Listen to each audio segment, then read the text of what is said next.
funny because I wrote this poem while listening to your music, so now it's even better because I'm actually right next to him.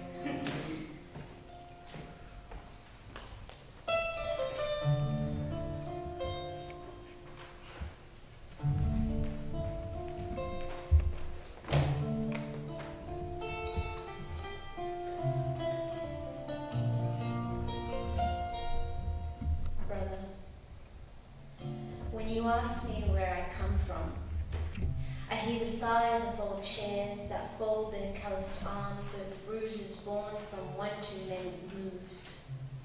Seats chipped and weighed down by rooms whose doors are framed with the glow of your destiny, yet somehow make a pauper of my papered walls. Brother, when you ask me where I come from, I remember our endless trips down gaping streets, my yellowness streaking through the whiteness of your picketed fences. Yet somehow in driving you to your destination, I always seemed the passenger left behind, along the road of your life journey, staring at the Ethiopian cream of my cupped black pearls, made cold with the anxious whisperings of, "Where to from here?"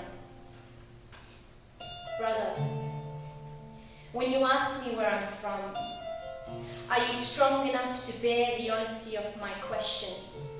Do you know what it's like to flee from a peppered sky, only for my colour to slip silently through your black and white weaving? For my heart to go to bed grumbling from the ache of a culture that leaves more space at the dinner table for my country's dishes than for me, whose lips will never know the tantalizing taste of Inelwood our lake, nor feel the roll of their tongue around hundreds of ways my language teaches me to say, "I love you." For my eyes to be drowned by those who cry war, yet have never felt what it's like to cocoon the bodies of those whose death lives longer than their breath.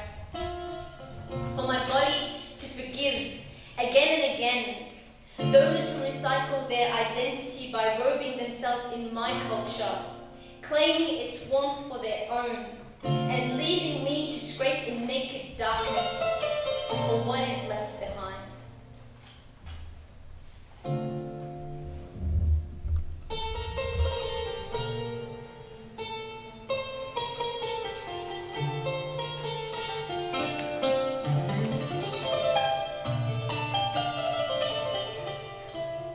Brother,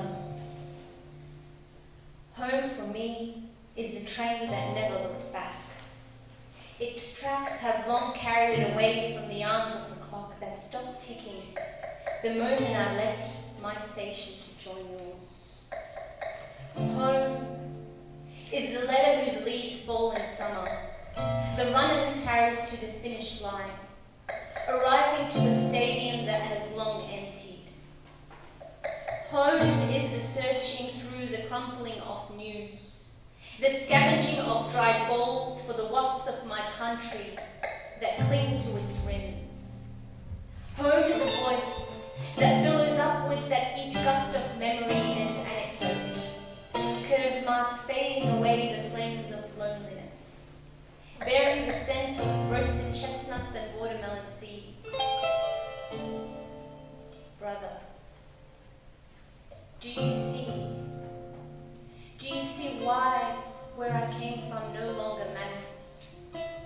For just as surely as the wind does not obey our parceling of earth, and the sun does not first rise under your western banner, I belong to any land that calls me daughter, Khalta to your niece, Aki to your younger sister, Ika to your mother. Ayinshi finding stillness in mothering hands of Thich Nhat Hanh, skin blackened by an earth that hugged and would not let go. The only difference between you and I is that I have learned not to deny the ancient roots that fed, blended and bumped us together.